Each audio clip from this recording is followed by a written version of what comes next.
Alors voilà, maintenant on peut étudier les différentes méthodes qui existent pour déterminer des valeurs propres et des vecteurs propres, donc des modes propres et des fréquences de vibration de structure, qui sont des méthodes appropriées. En réalité, je pourrais vous refaire exactement le même cours que le cours qu'on a eu sur la stabilité. Quand on était capable de déterminer une matrice de Raeder et une matrice des contraintes K et K sigma, bien en fait, on devait calculer les valeurs propres et les vecteurs propres associés à ça. Ça nous donnait des modes qui étaient des modes critiques. En fait, on pourrait faire exactement la même chose avec la matrice de Raeder et la matrice de masse. Et là, ça nous donne simplement des modes qui sont des modes qu'on va appeler propres. Les modes propres et les modes critiques. Les valeurs propres et les valeurs critiques ou les multiplicateurs critiques. Ok, et donc, en fait, la méthode de Rayleigh qui peut prendre en fait cette forme-là, c'est une manière de la voir. Je ne suis pas certain que vous l'ayez déjà vu comme ça quand on a parlé du cours de stabilité, mais ça fonctionne exactement de cette façon-là. Si on suppose un vecteur déformé y qui représenterait une approximation du mode, y est égal à une approximation du mode propre, ben en fait, si on calcule le quotient de Rayleigh, il est défini comme ceci, le quotient de Rayleigh, il est défini comme étant y transposé ky sur y transposé my. Donc vous voyez bien qu'en faisant y transposé ky, on a un scalaire divisé par un scalaire, donc ça a bien du sens de calculer un produit matriciel de numérateur et de dénominateur. Il a bien la forme d'un k sur m, et donc en fait, il peut nous donner une approximation du oméga carré. Et en fait, il se trouve que plus y est proche de la vraie forme du mode, et plus ce rapport il est bon. On sait d'ailleurs que, on l'a encore rappelé tout à l'heure, que k fois phi i est égal à m fois phi i fois oméga i au carré. Donc, si je projette tout ceci sur le mode phi i, donc en faisant fois phi i transposé à gauche, j'ai ceci. On a une équation qui est scalaire. Et donc on voit qu'effectivement, si on remplace y là dans le quotient de Rayleigh par le mode, ben on voit que le Rayleigh quotient d'un mode est égal au carré de la fréquence propre. Ok, donc ça c'est une information qui est précieuse évidemment. Et puis si on se trompe et qu'on calcule le quotient de Rayleigh pour un vecteur y qui n'est pas exactement le mode propre mais qui est légèrement différent, donc si y est une petite perturbation du mode d'ordre epsilon, en fait ry est une estimation de oméga i avec une erreur d'ordre epsilon carré. Et donc ça, de nouveau, ben, c'est effectivement excessivement précieux, dans le sens où ben, on a le droit de se tromper un petit peu sur la forme du mode qu'on cherche, et ça n'affectera pas énormément la valeur de la fréquence propre qui nous intéresse. On connaît ça bien sûr de ce que j'ai déjà expliqué dans le cadre de l'analyse de stabilité. On peut supposer dans l'approche de Ritz-Galerkin ou bien dans la méthode de Rayleigh, on peut supposer une forme pour la déformée qui correspond au mode critique et utiliser cette forme pour obtenir une estimation par excès de la valeur propre, donc c'est-à-dire la valeur du multiplicateur critique. Okay, même chose ici, on aurait une estimation par excès de oméga 1 carré. Alors, dans la pratique, le quotient de Rayleigh est utilisé pour donner une estimation des fréquences propres.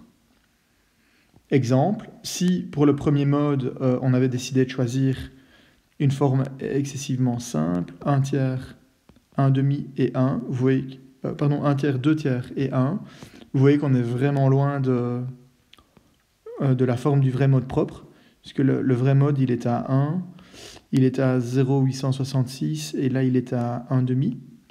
Donc là, entre 1 tiers et 1 demi, il y a quand même une erreur quand même qui est conséquente. Sur base des valeurs des matrices de masse et de Raeder qu'on connaît, on obtient RY comme ceci, et la fréquence propre qui correspond est de 1,8 Hz au lieu de 1,66. Ok, donc vous voyez que la forme de Y est significativement différente de la forme du vrai mode, mais qu'au bout du compte, on a une estimation qui est quand même, somme toute, assez raisonnable. Alors, ça, on l'utilise quand ? On l'utilise quand on n'a pas MATLAB sous la main. À partir du moment où on a les deux matrices K et M et qu'on a MATLAB sous la main, ou un logiciel de calcul qui permet de le faire, on fait EIG-KM. Si on n'a pas la possibilité de le faire, on va simplement calculer le coefficient de Rayleigh, phi transposé K phi, enfin Y transposé KY, et Y transposé MY, le rapport entre les deux, et on a une estimation qui est une estimation assez précise des fréquences propres. La méthode de relais, elle est rarement utilisée. Autant, je dirais, elle est utilisée plus facilement pour de la stabilité que du calcul de fréquence propre. Par contre, la méthode itérative, elle est utilisée très, très, très, très régulièrement. Et vous allez voir, c'est une méthode qui est une méthode un petit peu miracle, qui permet de comprendre aussi d'une autre manière à quoi correspondent les formes des modes. Donc, K phi est égal à m phi fois oméga carré. Je le réécris en ramenant au membre de gauche le phi. D'accord? Donc, je l'écris sous cette forme-là. Et on va supposer momentanément que phi est normalisé à un maximum unitaire. Parce que chez nous, la définition d'un mode propre, c'est quelque chose qui est normé à un maximum unitaire.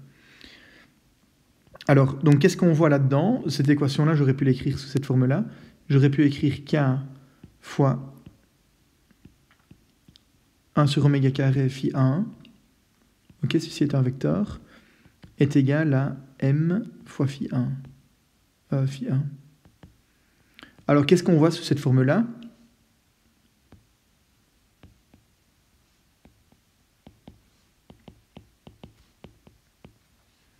Kx égale P. C'est exactement la même chose. Et qu'est-ce qu'on voit? Puisque phi est normalisé à un maximum unitaire, ben on voit qu'en fait, l'amplitude maximale du déplacement, c'est 1 sur oméga carré. Ok, donc 1 sur oméga carré est le déplacement statique maximum sous une charge statique qui s'exprime comme m fois phi 1. Et qu'est-ce qu'on peut dire d'autre? Que phi 1, le mode propre, représente la forme de la déformée statique. Ok, donc avec un calcul statique, on est capable de déterminer la valeur de la pulsation propre et on est capable de déterminer la valeur du mode propre. Alors, qu'est-ce qu'on va dire? Au lieu de satisfaire de manière formelle l'équation 48, on va essayer une solution qui est une solution soit itérative ou une solution simplifiée, et on va dire, ok, cette fois-ci, notre fameux vecteur y, je pourrais l'écrire comme ceci si vous voulez, qui représente une approximation de la forme du mode, je vais la mettre au membre de droite. Ok, donc ceci, ça va me donner l'équivalent du vecteur P, donc une charge appliquée sur la structure, et ceci, ça va me donner l'équivalent de K fois X, qui va me donner donc la valeur du mode et la valeur de la fréquence propre. Ok, donc ça va nous donner quoi? Ça va nous donner une meilleure estimation de la forme du mode, puisqu'on va calculer phi 1 chapeau, et ça va nous donner une première bonne estimation de la fréquence propre. Si on a envie d'itérer, qu'est-ce qu'on va dire? On va faire la même chose, mais on met phi 1 chapeau au membre de droite, qui est la nouvelle valeur du mode, puisqu'on en a une meilleure estimation. On va l'utiliser pour construire le second membre, et on va calculer une autre évaluation. Je vais l'appeler, disons, phi 1, oméga 1 tilde, fois K, phi 1 tilde. Une autre évaluation du mode et de la fréquence. Etc., etc. Exemple, si je prends l'exemple d'une poutre simplement appuyée, de longueur L, de raideur en flexion EI et de masse par unité de longueur mu, en fait, il se trouve qu'on peut démontrer, on verra ça dans un chapitre ultérieur, sur l'analyse continue des systèmes, des structures. Oups.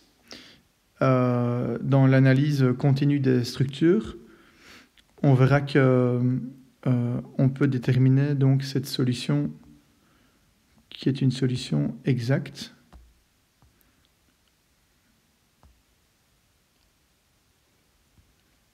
Alors, voilà. On a 9,87 sur L carré fois la racine carrée de I sur mu. Alors, qu'est-ce qu'on va commencer par faire? On va supposer que la forme du mode fondamentale qu'on cherche est ceci. Mais nous, on va supposer que la forme du mode est égale à 1. Alors, je suis d'accord avec vous. Really tough. C'est vraiment pas bon. C'est vraiment pas bon parce que ça ne satisfait même pas les conditions limites. Ok, ça ne satisfait même pas les conditions limites. Donc ça veut dire qu'on a une hypothèse sur la forme du mode, ici, qui est une hypothèse qui est vraiment catastrophique. Mais vous allez voir que malgré tout, ça ne fait pas spécialement du mauvais boulot. Donc si je fais ça, qu'est-ce que je dois faire? Donc la méthode elle me dit simplement que je dois prendre la masse sur la structure, puisque la masse elle est distribuée uniformément, mais je l'applique sur la structure. Mu, c'est une masse en kilos. Je la multiplie par la forme du mode, donc c'est-à-dire 1 fois 1. Je vais calculer la déformation statique. Je vais calculer le déplacement ici à mi-longueur. Et le déplacement à mi-longueur, le maximum du déplacement, me donne la valeur de la fréquence propre. Ok, donc 5PL4 sur 384i. Je remplace juste le P par mu. Ok, mu, il faut faire gaffe que ce sont des kilogrammes par mètre et pas des newtons par mètre. Ok, donc ce n'est pas vraiment une charge au sens des charges habituelles. Mais ceci nous donne, donc quand on résout, mu est égal à 8,76 fois sur L carré fois la racine de i sur mu. Et donc vous voyez qu'en fait on est à bon 10%, 10-15% de la valeur exacte de la fréquence propre. Okay, ce qui est quand même, bon pas miraculeux, mais ce qui est quand même assez exceptionnel quand on voit la grossièreté avec laquelle on a choisi le mode ici pour démarrer. Et donc la valeur de la fréquence propre, la valeur de la forme du mode qui correspond, elle est représentée ici. Et on peut comparer ça, oui, on l'a obtenu en résolvant l'équation de l'élastique. On peut comparer ça à la solution exacte du mode. Il se trouve en fait que la solution exacte du mode, c'est sinus de pi x sur L. Ça, on pourra le calculer, on fera ça plus tard. Et on se rend compte qu'on a quelque chose en fait qui n'en est pas trop loin. Alors qu'est-ce qu'on peut dire ensuite? Si vraiment on avait envie d'itérer, on pourrait dire, eh bien en fait, au lieu de choisir phi est égal à 1 comme on l'a fait là-bas, eh bien ce qu'on pourrait faire maintenant, c'est choisir une autre expression pour phi. Et l'expression pour phi qu'on va choisir, puisqu'on a une meilleure estimation maintenant du mode, eh bien on va utiliser cette forme qui est une forme polynomiale de degré 4. Et avec cette forme polynomiale de degré 4, on va l'utiliser pour construire un chargement, qui est un chargement qu'on obtient en multipliant cette forme par la valeur de la masse. Donc là, on a 100% parce qu'on l'a normalisé. Donc là, on a une valeur de mu. Et puis plus on avance vers les appuis, et plus cette valeur est petite. On calcule, sous l'effet de cette sollicitation, on calcule le déplacement. On regarde le déplacement à mi-travée. Et la valeur du déplacement à mi-travée qu'on obtient est donnée ici. Ok, c'est un peu plus compliqué, il faut résoudre, je n'ai pas marqué les détails du calcul, ils sont dans les notes de cours, vous les retrouverez. On doit résoudre l'équation de l'élastique avec au membre de droite quelque chose qui est un petit peu plus compliqué. Et en fait, il se trouve que cette valeur numérique, si on l'évalue, on a 9,85 au lieu de 9,87. Donc vous voyez qu'on est vraiment très proche de la configuration, de la solution qui est la solution exacte. Et en fait, la forme du mode qu'on obtient est celle-ci. Et si on continue à itérer, en réalité, on ne trouve rien d'autre que le développement en série de la fonction sinusoïdale. Ok, en pratique, alors retenez-le, c'est excessivement important, parce que le message, force est de constater qu'il ne passe pas chaque année. En pratique, on n'itère pas du tout, pas d'itération, ok ? On se limite uniquement à utiliser la solution grossière que j'ai présentée au début, et qui consiste à dire, on va supposer que le mode est égal à 1, et que le mode est égal à 1 partout. Ok, donc la fréquence propre qui correspond à un mode est obtenue en chargeant la structure avec sa masse propre dans la direction correspondant au signe du mode propre expected, donc attendu. Et donc si on dit qu'on la multiplie uniquement par sa masse propre, ça veut dire implicitement qu'on a supposé que phi est égal à 1. D'accord? Parce qu'ici, au membre de droite, on a mis m fois phi, ou bien m fois y. D'accord? Donc on a supposé que le mode était égal à 1 partout. Et donc si le déplacement maximum qu'on calcule, il est noté delta, eh bien en réalité, la fréquence circulaire, c'est 1 sur racine carrée de delta. Ok, donc tout ça veut dire que en réalité, c'est toujours possible de déterminer au moins une approximation des fréquences propres. Ok, alors petit exemple pour illustrer davantage la méthode.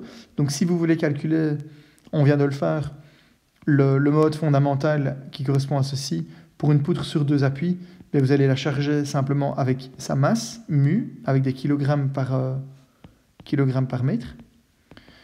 Si vous avez envie de calculer autre chose, admettons par exemple que vous avez envie de calculer le premier mode propre d'une poutre sur 3 appuis. En fait, ce mode propre, il ressemble à quelque chose comme ceci. Bien, si vous voulez le calculer, vous allez simplement appliquer la masse positivement dans cette direction-là. Donc je fais une hypothèse de nouveau pour la forme du mode. Si vous voulez, voyez ça comme une hypothèse pour la forme du mode propre, qui vaut plus 1 d'un côté et moins 1 de l'autre côté. Je vais calculer l'amplitude maximale de la déformée statique sous l'effet donc de la masse par unité de longueur, mu, et ce delta, 1 sur racine carrée de delta, ça me donne le oméga 1. Ok, comme ici, delta. Si on avait une masse concentrée au milieu d'une poutre, admettons qu'on ait une poutre dont la masse par unité de longueur vaut mu et qui est soumise à une grosse masse m en kilogrammes et ici en kilogrammes par mètre, donc en supposant que m soit mètre à V, bien qu'est-ce qu'on doit faire? Si on a envie de calculer le premier mode propre, on va la soumettre à une charge par unité de longueur, voilà, qui vaut mu, plus une charge concentrée qui vaut m. On va regarder la déformée ici, 1 mètre à V, ou là où elle est maximale, mais ce sera 1 mètre à V évidemment. Et on est capable de relier ça à la fréquence propre de la poutre. Si vous vouliez la deuxième fréquence propre d'une poutre sur 2 appuis, le deuxième mode va ressembler à ceci. Bien, si vous voulez le calculer, qu'est-ce que vous faites? Bien, vous mettez simplement une charge dans cette direction-là, ici. Une charge dans cette direction-là, ici. Ok, ce qui en fait revient exactement à faire la même chose que ce qu'on a fait au-dessus. Vous calculez le déplacement maximum et vous obtenez la valeur de la fréquence propre. En fait, il se trouve que la deuxième fréquence propre d'une poutre sur 2 appuis, comme ceci, est égale à la première fréquence propre d'une poutre sur 3 appuis, comme celle-là. Ok, alors après, voilà, on peut continuer, on peut s'amuser. Si vous avez envie de regarder la fréquence fondamentale d'un portique, comme celui-ci, qui serait soumis simplement avec une masse comme ceci, disons répartie. Si vous avez envie de calculer la fréquence propre qui correspond au premier mode, qui est celui-là, eh bien, mettez simplement ici une sollicitation horizontale qui est égale à m, la valeur de la masse du plancher. Regardez le déplacement delta transversal, 1 sur racine carrée de delta, ça nous donne le oméga 1. Ok, ça marche aussi pour d'autres choses. On va bientôt commencer à étudier la théorie des plaques. Donc quand on a une plaque qui est appuyée sur ses 4 bords, ou encastrée par exemple sur ses 4 bords, si la plaque a une masse par unité de surface mu, ok, je change mon symbole, ici ça représente une masse par unité de surface qui est connue, bien qu'est-ce que je vais faire? Je vais charger la plaque par une masse qui est une masse constante sur l'entièreté de la plaque. Voilà. Qu'est-ce que je vais faire ensuite? Ben, vous me voyez venir, bien sûr. Je vais calculer le déplacement. On va changer de couleur comme ceci. Je vais calculer le déplacement à mètre à V. Voilà. On va avoir une déformée qui ressemble à ça. Le déplacement à mètre à V, ici, delta. 1 sur racine carrée de delta. Ça nous donne la pulsation propre. Ok, donc pas d'excuses, on est toujours capable de calculer les fréquences propres et les pulsations propres des structures simples. Pour la petite histoire, quand j'étais étudiant, donc j'étais à votre place à peu près, entre la première et la deuxième master, je suis parti au Sénégal dans un projet humanitaire, et un des symboles importants du village et de l'école qu'on aidait à construire, c'était d'avoir un drapeau. Et le drapeau était construit comme un mât, donc on a eu la grande fierté de pouvoir calculer, en tant qu'ingénieur civil, le diamètre nécessaire pour le mât du drapeau, qui faisait quand même malgré tout une dizaine de mètres. Et pour étudier sa stabilité, on a calculé avec la méthode de Rayleigh la première fréquence propre de ce poteau-là. Avec des calculs dans le sable, pas de calculatrice, des calculs écrits dans le sable simplement. Donc c'est simplement pour vous dire que ces méthodes-là, elles fonctionnent sur un coin de table, sur une feuille de brouillon, et ça marche très bien pour avoir des estimations à 10, 15, 20% des fréquences propres. Okay, donc quand vous voulez vérifier un calcul, il n'y a pas mieux que ça.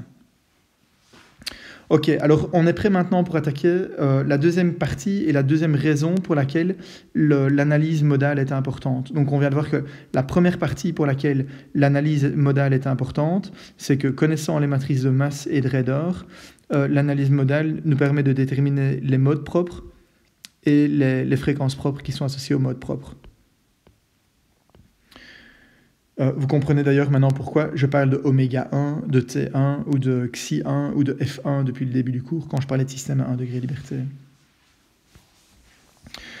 Qu'est-ce qu'on a vu? On a vu donc que les modes étaient des formes qui étaient orthogonales par rapport à la matrice de masse. Donc en fait, ces formes, ou les modes, ils forment une base qui est une base de formes qui sont linéairement indépendantes de vecteurs. Donc c'est-à-dire que n'importe quel vecteur y, qui est un vecteur de déformé quelconque, s'exprime de manière univoque comme une combinaison linéaire de ces n vecteurs. Et donc on peut écrire y est égal à phi fois à une somme de qi fois phi, donc est égal à phi fois q, comme indiqué ici. Et phi, c'est quoi? C'est notre matrice, celle qu'on a définie précédemment, n fois n, avec les n vecteurs n vecteurs propres qui sont disposés les uns à côté des autres. Et donc, si on avait envie de calculer l'amplitude de chacun des modes ou ces coefficients de combinaison qui viennent devant chacun des modes, on pourrait simplement inverser la matrice des modes et obtenir ce résultat-là, pour autant qu'on conserve la base complète et que la matrice phi des modes propres soit une matrice qu'on puisse inverser. Exemple, si je reviens sur la forme y est égale à 1 tiers, 2 tiers et 1 qu'on a utilisé tout à l'heure, eh bien en fait on se rend compte qu'elle est égale à 0,83 fois le premier mode, moins 0,11 fois le deuxième mode, plus 0,06 fois le troisième mode. Et on peut faire ça quel que soit le vecteur y, imaginez n'importe quel autre vecteur et vous allez pouvoir calculer les amplitudes dans chacun des modes. Ok, alors l'objectif de la synthèse modale, c'est de dire quoi? C'est de dire y est égal à phi fois q, mais à chaque instant. Et donc, au lieu de calculer l'amplitude de chacun des degrés de liberté au cours du temps, donc c'est-à-dire de conserver comme inconnu les déplacements, je vais noter x ici, les déplacements de chacun des nœuds de la structure, en fait, on va faire un changement de variable qui va nous dire que plutôt que de calculer l'évolution au cours du temps de ces x, on va plutôt calculer l'évolution au cours du temps des amplitudes modales, donc de tout ce qui est contenu dans le vecteur q, ce vecteur-là. Et donc, on va avoir ce que je viens d'expliquer ici, qui est valable ici pour un snapshot. Ceci, si vous voulez, c'est ce qui se passe en un instant donné. En fait, je vais essayer de faire la même chose, mais en disant que maintenant, les coefficients qui viennent ici devant sont en réalité des coefficients qui peuvent dépendre du temps. Ok, ce sont mes amplitudes modales. Ok, alors comment est-ce que ça fonctionne? Donc on va supposer que on a envie de résoudre l'équation du mouvement avec cette décomposition-là. Au lieu de résoudre cette équation-là qui est écrite dans la base nodale, on va simplement faire le changement de variable x égale phi fois q, x égale phi fois q, on le substitue ici.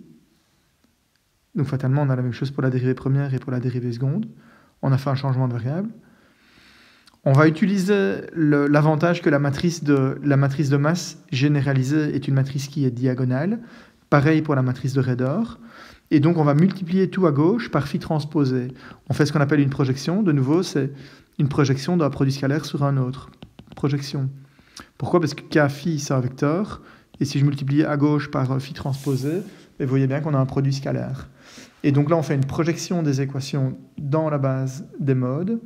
Et on obtient la version modale de l'équation du mouvement. Et donc les nouvelles inconnues représentent les amplitudes des modes. Et on doit résoudre une équation qui est un petit peu différente de l'équation qu'on avait avant. Physiquement, c'est relativement compliqué. Ça prend un petit peu de temps pour comprendre que physiquement, à quoi peut correspondre ce nouveau système d'équations. Il faut se dire que dans la matrice de masse généralisée, on a vu préalablement à quoi elle correspondait.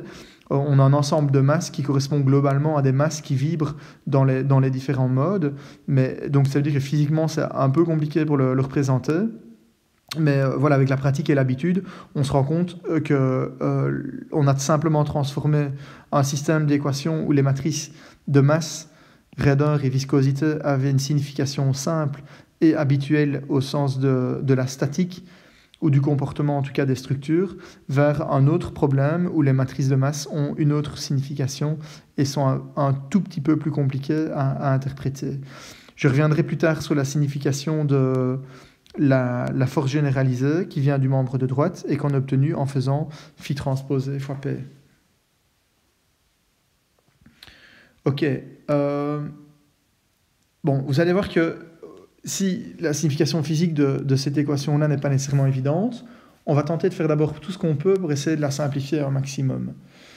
Alors généralement, on a assez peu d'informations sur l'amortissement structurel. Et donc, qu'est-ce qu'on va faire? On va donner à la matrice C, on va lui donner, ou on va la construire en tout cas, avec une forme relativement simple. Et ce qu'on pourrait faire, c'est la construire de manière à ce que C étoile, la matrice d'amortissement généralisée, soit aussi une matrice diagonale. Ça, c'est un choix. OK? It's a choice. C'est un choix. Et donc, le système, dans ce cas-là, qu'est-ce qu'on a? Si on regarde ce système-là, on va avoir pour M une matrice diagonale. Pour Q, Q c'est un vecteur. Plus C, une autre matrice diagonale. De nouveau, le vecteur Q dot. K étoile, c'est une matrice diagonale. Un vecteur égale un vecteur. Et donc, quand on fait le produit dans chacun des termes ici, le produit matriciel, matrice fois vecteur, en fait, on voit qu'on extrait que, si je regarde la ième composante du produit, on extrait à la fois et à chaque fois qu'un élément de la diagonale et l'élément du deuxième vecteur ici qui est correspondant. Et donc, ça veut dire quoi? Ça veut dire qu'en fait, le système d'équations tel que je l'ai écrit là-bas, ce n'est rien d'autre qu'une concaténation ou bien qu'un ensemble d'équations qui sont indépendantes, qui sont non couplées, et qu'on est capable donc de résoudre indépendamment les unes des autres. Et ces équations-là, donc, chacune d'elles, elles prennent cette forme-là. Donc ça veut dire quoi? Ça veut dire qu'en fait, on a transformé le système d'équations, qui est le système d'équations dans la base des nœuds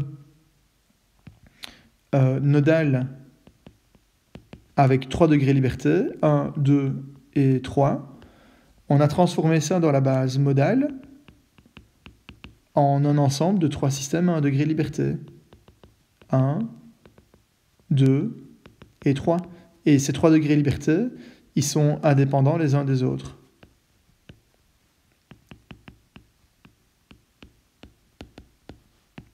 Pour autant que si C étoile est diagonale. D'accord? Voilà.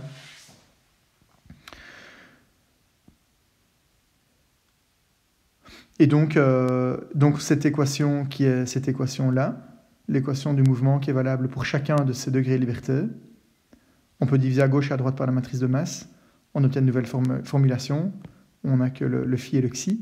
Et pour faire simple, puisqu'on a généralement peu d'informations sur l'amortissement, mais généralement, on va utiliser la même valeur de xi pour tous les modes. Xi i est égal à xi bar ou xi 0 pour tout i. Exemple, si on a une structure qui est composée d'acier, xi i, si c'est de l'acier soudé, 0,5% pour tous les modes. OK? Et donc ça, c'est ce qu'on appelle le modèle d'amortissement modal.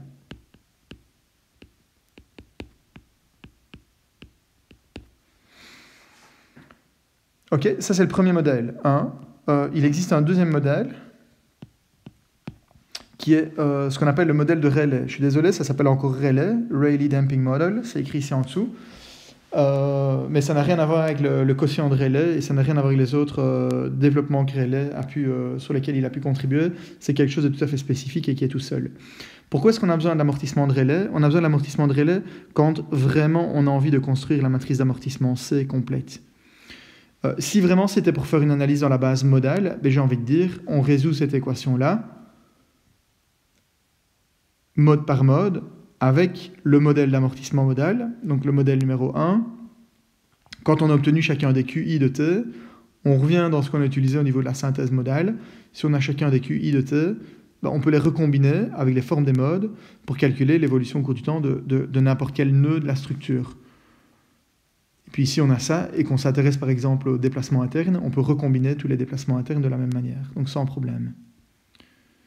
Ok, alors donc j'insiste, le modèle de Rayleigh n'est pas utile si on veut faire une analyse en base modale, il n'est utile que si analyse en base nodale. Donc c'est-à-dire que si on a besoin de construire la matrice grand C. Et donc le choix qu'on pourrait faire par exemple, c'est de dire C est égal à alpha m plus bêta k, une généralisation tient d'ailleurs de l'exemple qu'on a utilisé précédemment. Et en fait quand on fait ce choix-là, bien si C est égal à alpha m plus bêta k, alors bien nécessairement si je multiplie à gauche et à droite par phi transposé et phi, je me rends compte que C généralisé, c'est une combinaison linéaire aussi de m généralisé et de k généralisé. Puisque C généralisé, c'est 2 m, je prends l'élément ii, 2m fois oméga, pas au carré, fois xi i, bien, si je divise l'équation qu'on a là-bas par 2m oméga de manière à faire apparaître xi i, donc xi i égale c sur 2m oméga, et si je substitue l'expression de c, voilà ce que j'obtiens. En simplifiant, voilà ce que j'obtiens ici. Ok, donc qu'est-ce qu'on a? En fait, on a que le coefficient d'amortissement dans un mode, xi i, il s'écrit comme une combinaison de deux choses. Une première chose qui est une hyperbole, alpha sur 2 oméga, et une deuxième chose qui est une droite croissante, bêta oméga sur 2. Ok, de manière à ce que xi i, en réalité, ait une forme qui soit comme ceci. Donc ça veut dire que si on a plusieurs modes, admettons le mode 1 ici avec oméga 1, là on aura le mode 2 avec oméga 2, là on a le mode 3 avec oméga 3, etc., oméga 4. Donc si on connaît alpha, donc ceci, cette courbe-là, c'est une fonction qui dépend de alpha et de bêta. Si on connaît alpha et bêta, bien on sait bien, on connaît les valeurs d'amortissement qu'on va imposer dans chacun des modes de la structure. Et première observation, mais la courbe est une somme d'une hyperbole et d'une fonction qui est linéaire. Donc, première observation, impossible d'avoir xi i égale constante pour tout i. Impossible, bien sûr, puisque ça varie. D'accord? Donc, qu'est-ce qu'on va faire dans la réalité? Ben, dans la réalité, on va ajuster alpha et bêta, qui sont deux paramètres, et on va se débrouiller pour les déterminer, donc pour les ajuster, de manière à fixer l'amortissement dans deux modes qui sont deux modes désirés. Et donc, admettons par exemple qu'on ait le mode 1 et le mode 2 qui soient deux modes importants dans la structure, qu'on ait une structure métallique soudée pour laquelle on a envie d'imposer 0,5% d'amortissement, eh bien on va calculer alpha et bêta de manière à ce que la courbe d'amortissement de Rayleigh passe précisément par ces deux points-là. Ok, donc pour faire ça, qu'est-ce qu'on dit? Ben, on dit que dans le mode I, le xi qu'on calcule est égal à un xi imposé. On dit que dans le mode J, le xi qu'on calcule est égal à un xi imposé. Et donc, les valeurs de alpha et bêta sont obtenues en résolvant un système de deux équations à deux inconnues. Et simplement, alpha et bêta s'expriment en fonction des pulsations propres des deux modes pour lesquels on a envie d'imposer les valeurs des coefficients d'amortissement, les xi, etc. Okay, et qu'est-ce qu'on peut dire pour les autres? Pour les autres, on peut tout simplement rien dire du tout. On n'a absolument aucune marge de manœuvre pour imposer les valeurs d'amortissement dans les modes qui sont les plus hauts, par exemple. D'accord? On peut juste constater et on peut juste calculer la valeur de l'amortissement qu'il y aura dans ces modes-là. Ok? Donc dans la réalité, si on est intéressé par plus que deux modes, eh bien voilà, il faut simplement savoir qu'en fait, là, il y a une surestimation de l'amortissement. Si vraiment on avait envie d'avoir 0,5%, eh bien en fait, c'est perdu. On a un amortissement qui est un amortissement plus important. Donc, qu'est-ce qu'on peut faire? Il y a des solutions pour ça. Elles ne sont pas spécialement élégantes. Je pense que C'est un petit peu malheureux de voir qu'on n'a pas encore trouvé de solution vraiment, vraiment pertinente à ce problème-là. Si par exemple on est intéressé par un grand nombre de modes, admettons que ce soit le 5e mode et le premier mode, et que les modes 1 à 5 soient tous les 5 importants, eh bien on va se débrouiller pour fixer alpha et bêta en imposant xi au xi imposé dans le premier mode et dans le 5e mode. Et en faisant ça, qu'est-ce qu'on aura? On aura pour le mode 2, le mode 3 et le mode 4 un xi qui est un petit peu inférieur, mais au minimum, c'est sécuritaire. D'accord? C'est sécuritaire. Voilà, et donc le choix maintenant est laissé vraiment à la discrétion de l'utilisateur, donc d'où l'importance de bien comprendre ce qu'on fait quand on construit une matrice d'amortissement C qui est utilisée dans une analyse en base nodale. Voilà, donc ça c'est pour expliquer comment l'amortissement est modélisé maintenant de manière générale dans les structures. Donc il faut savoir que si on a le luxe et le choix donc, de pouvoir faire une analyse en base modale, rien ne remplacera bien sûr la résolution de cette équation-là. Pourquoi? Parce qu'elle est simple, que le système d'équations il est découplé. J'en ai profité pour vous parler donc de l'amortissement, du modèle d'amortissement de Rayleigh. Et puis alors maintenant, qu'est-ce que je peux dire? Je peux dire une chose en plus, c'est que si l'amortissement ne peut pas être considéré comme diagonal, je veux simplement dire par là que si C étoile n'est pas diagonale, parce que, par exemple, on a de l'amortissement qui vient d'amortisseurs visqueux qui peuvent être modélisés et qui contribuent à l'amortissement dans une matrice CD dont la forme est calculable, ou bien si on a de l'amortissement aérodynamique qui vient dans une matrice d'amortissement aérodynamique avec un format qui est calculable. Donc là, on n'a absolument aucune liberté de construire, par exemple, quelque chose qui ressemblerait à alpha m plus bêta k. Mais en fait, il se trouve que les matrices étoiles qui correspondent à ces matrices-là, donc les matrices modales, ne sont pas nécessairement diagonales. Et donc, qu'est-ce qu'on fait dans ce cas-là? On n'a pas le choix. On doit résoudre le système couplet, même si on est dans une base modale.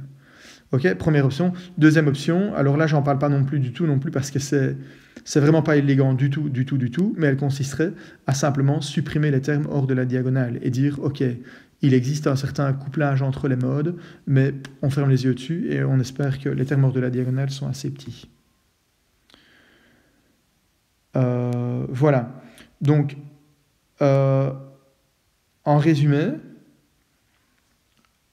on doit résoudre cette équation-là dans la base modale quand on a la possibilité de découpler. Pour faire ça, on peut utiliser n'importe quelle des méthodes qui ont été vues pour le système à 1 degré liberté, soit l'intégrale du Hamel, soit une multiplication par la fonction de réponse fréquentielle, soit une méthode numérique, un Newmark, si la sollicitation, par exemple, est un peu compliquée. On répète ce calcul-là pour chacun des modes, de manière à déterminer l'amplitude, la coordonnée modale, et puis on combine simplement les réponses de cette manière-là pour revenir à la réponse de la structure. Voilà, et alors donc si on fait ça, eh bien on a bien sûr compris comment l'analyse dans la base modale fonctionne. Alors l'analyse dans la base modale, c'est l'analyse qui donne certainement le plus de compréhension physique du problème. Ok, je m'explique un petit peu plus. Donc, qu'est-ce qu'on pourrait faire? On pourrait dire, ok, je vais reprendre le même exemple que tout à l'heure. Donc, vous vous souvenez, c'est le portique à 3 étages. Il est soumis au premier étage à une sollicitation qui s'exprime comme ceci. Au troisième étage, la même sollicitation mais 10 fois moindre. Et au deuxième étage, 0. Alors, première chose à faire, c'est de calculer les forces généralisées. Donc, ceci, c'est P1 étoile, P2 étoile, P3 étoile. Les forces généralisées dans les différents modes. Comment est-ce qu'on fait pour les calculer? P étoile, je reviens maintenant à sa définition. P étoile est égal à phi transposé fois P.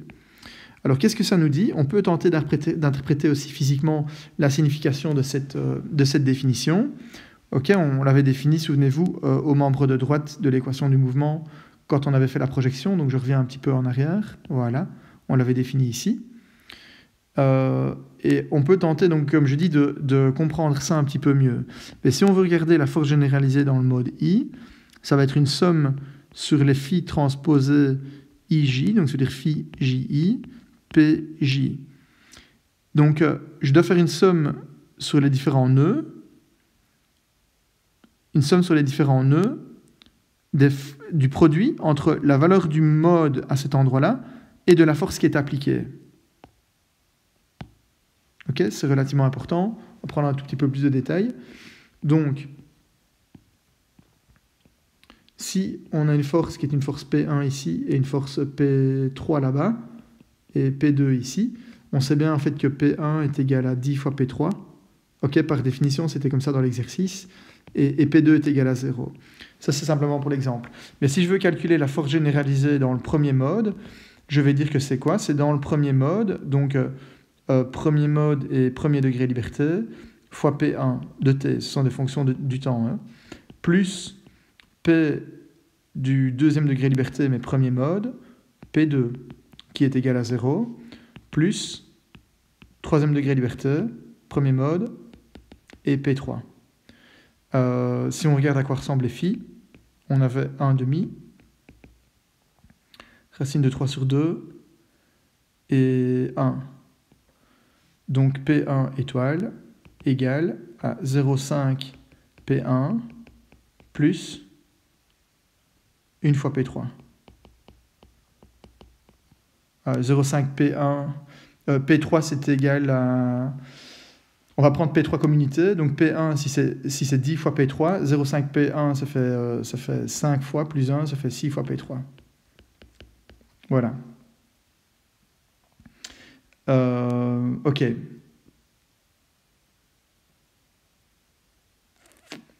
P2. On va regarder P2. P2. On va changer de couleur. P2. On va regarder le deuxième mode. C'était 1, 0, moins 1. Donc on va avoir une fois P1 plus 0. On a une double raison de faire 0. Non seulement parce qu'il n'y a pas de force appliquée au DDL2, mais en plus, il ne se déplace pas. Le DDL2 ne se déplace pas dans le mode 2. Plus moins 1, donc moins P3 égale 4 P3. Et ensuite, P3. Souvenez-vous, c'était la même chose, mais il y avait juste un changement de signe ici au milieu. Donc 0,5, moins 0,866 et 1. En fait, du coup, il n'y a pas de raison que ça change. On va obtenir 6 fois P3. Donc, qu'est-ce qu'on voit? On voit que P1 est égal à P3. Et regardez, c'est magnifique. C'est ce qu'on observe ici. P1 est égal à P3. On a exactement la même force généralisée qui plafonne à la même valeur. Et ce que je ne vois pas par contre tout de suite, c'est pourquoi la force généralisée dans le mode 2 ici a l'air d'être plus importante.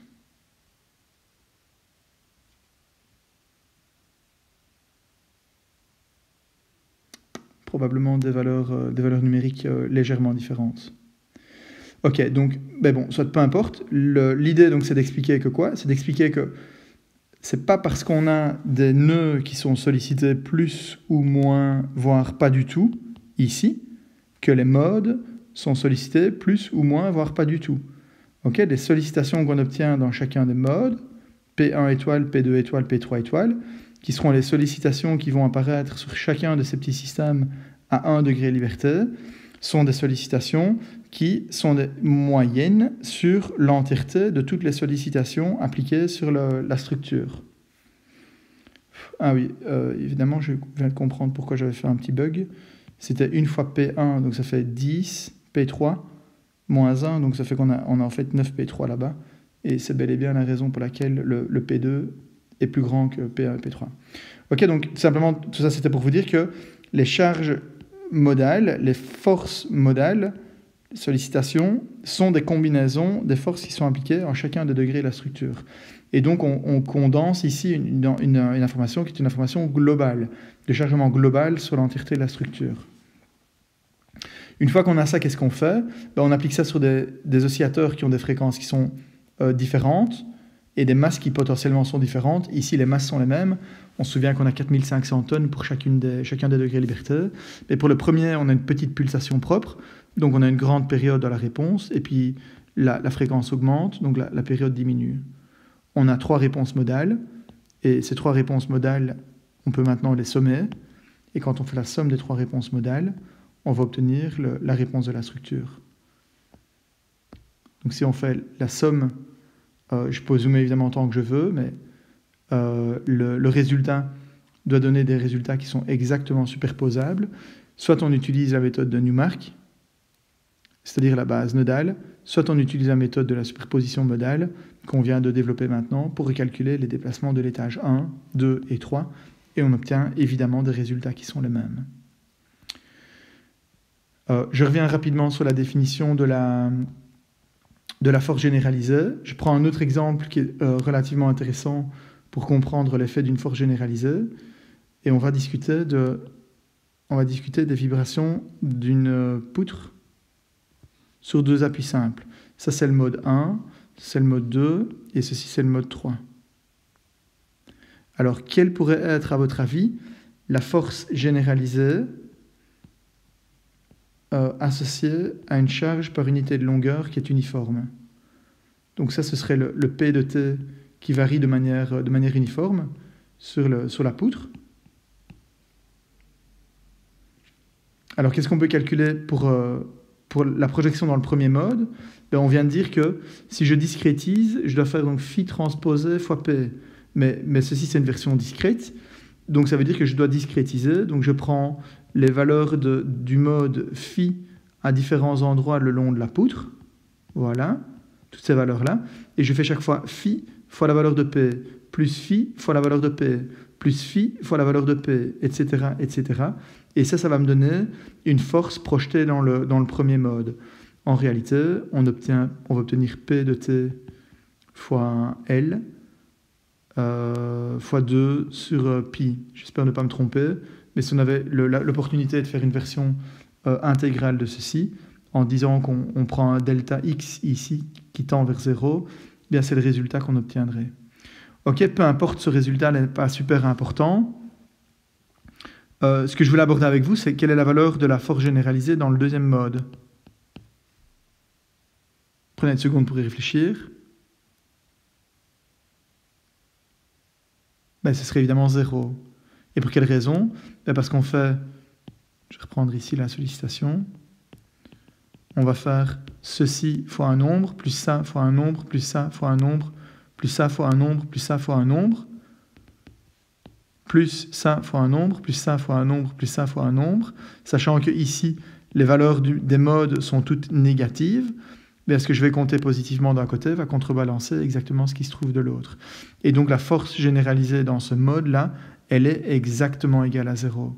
Ça veut dire quoi? Ça veut dire en même temps que vous faites ce que vous voulez, mais ce deuxième degré de liberté dans la base modale, avec K2 étoile et M2 étoile, avec sa masse et sa raideur, ben en fait, il est sollicité par une force qui est égale à 0.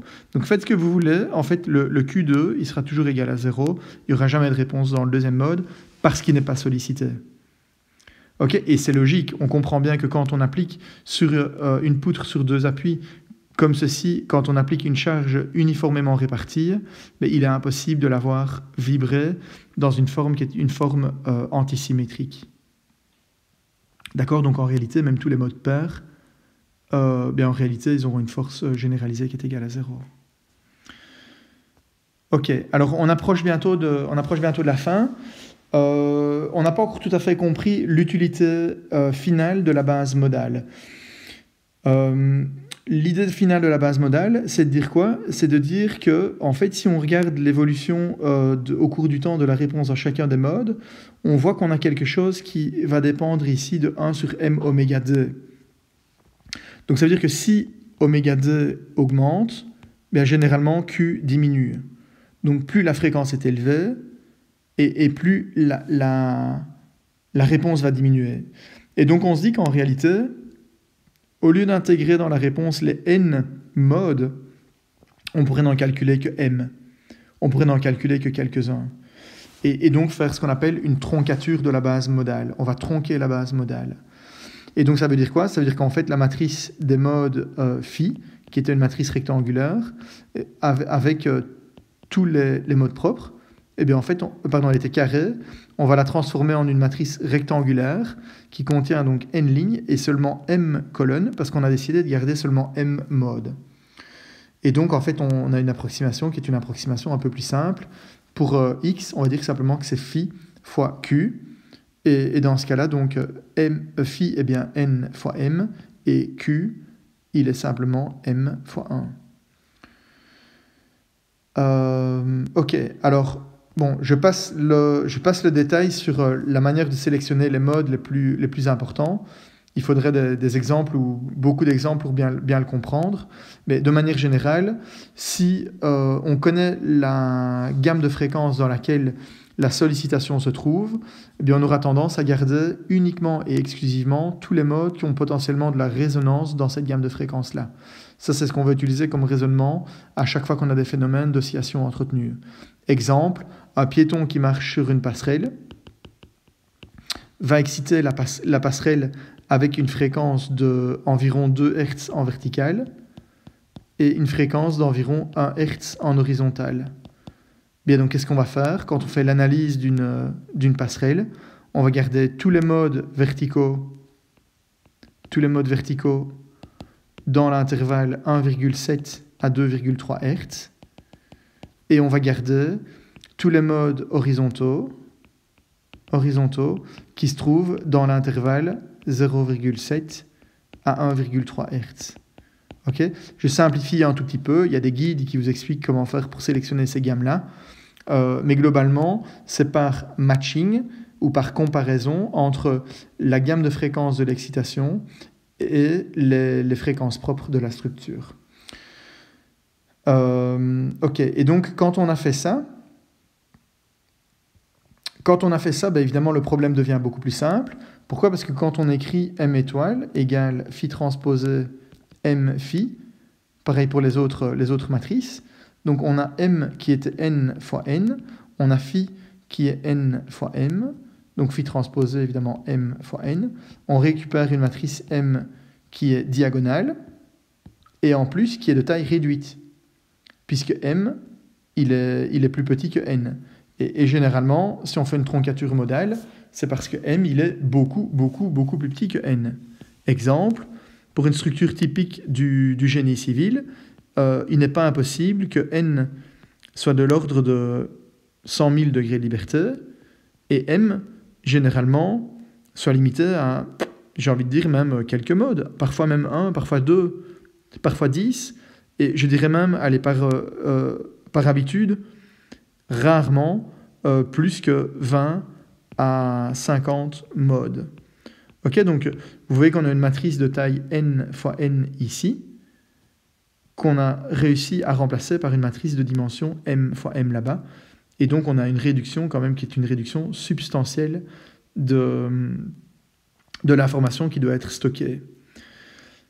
Alors, je passe cette dia-là, je vous laisse la regarder vous-même, mais c'est une dia qui discute le calcul des forces généralisées, comme je l'ai fait un petit peu plus tôt. Et donc, si on décide, dans le cadre de l'exemple qui nous intéresse ici, de faire une troncature modale, vous voyez ici en noir le résultat qu'on a obtenu avec les 3 premiers modes, les modes 1, 2, 3, donc qui est la solution de référence, et en rouge le résultat qu'on aurait obtenu si on n'avait gardé qu'un seul mode. Bien, on voit que pour le déplacement de l'étage numéro 3, on se trompe effectivement, mais on le sait bien parce qu'il y a 2 composantes harmoniques là-dedans. En fait, ce sont les réponses de 2 modes, des modes 1 et 2. Effectivement, vous voyez que si j'ai introduit la réponse du mode 1 et du mode 2, je n'ai quasiment rien comme erreur. Donc ça veut dire qu'effectivement, le mode 3 est inutile. Ok, on peut sauver un mode ici, au lieu d'en prendre 3, on peut n'en prendre que 2. Je suis bien d'accord que l'économie, elle est un peu limitée, mais quand on peut passer de 100 000 à 20 ou 50, évidemment, l'économie, là, elle commence à devenir conséquente. S'il s'agissait de calculer uniquement le déplacement de l'étage numéro 2, bien vous voyez qu'en fait, avec un mode, on capture déjà quasiment parfaitement bien le résultat. Et par contre, pour les déplacements de l'étage numéro 1, ben vous voyez de nouveau que les 2 premiers modes sont nécessaires. Quand on utilise les 2 premiers modes, on a un résultat qui est quasi parfait. Ok, donc avec ça, je pense qu'on a compris l'utilité et l'intérêt de la base modale. L'utilité donc et l'intérêt, c'est quoi? C'est que ça diminue le nombre d'inconnus. On passe de n à m, et m est beaucoup plus petit que n en pratique. Et en plus de ça, Deuxième avantage, c'est qu'on a un découplage des équations du mouvement. Okay, donc on a vraiment deux avantages à utiliser la base modale. Ça diminue le nombre d'inconnus et ça découple les équations du mouvement. Donc au lieu de résoudre un système couplé en nodal, on a un système couplé de n équations à n inconnus. En modal, on a un système, on a m systèmes découplés, donc fatalement, donc ils sont à 1 degré de liberté de une inconnue chacun. Okay, et donc le coût, fatalement, pour ce type de résolution est beaucoup plus simple. Et si ce n'est que le coût en CPU est plus court, mais il n'y a pas photo. Il faut dire aussi que si c'est plus simple, intellectuellement, c'est beaucoup plus simple. Le coût intellectuel est beaucoup plus abordable. Il est beaucoup plus simple à comprendre. Si on est capable de comprendre que dans la réponse d'une structure, on a une somme de réponses dans 3 modes et que les amplitudes de chacun des modes s'observent et s'obtiennent par des formes qui sont excessivement simples et qui ressemblent à ce qu'on connaît des systèmes à 1 degré de liberté, et bien sûr, on a intérêt à utiliser cette méthode-là qui va nous permettre d'obtenir ou d'offrir en tout cas une meilleure compréhension que de celle de pousser sur un bouton et de regarder le résultat simplement qu'on obtiendrait dans la base nodale. Voilà, donc ceci boucle un petit peu la boucle.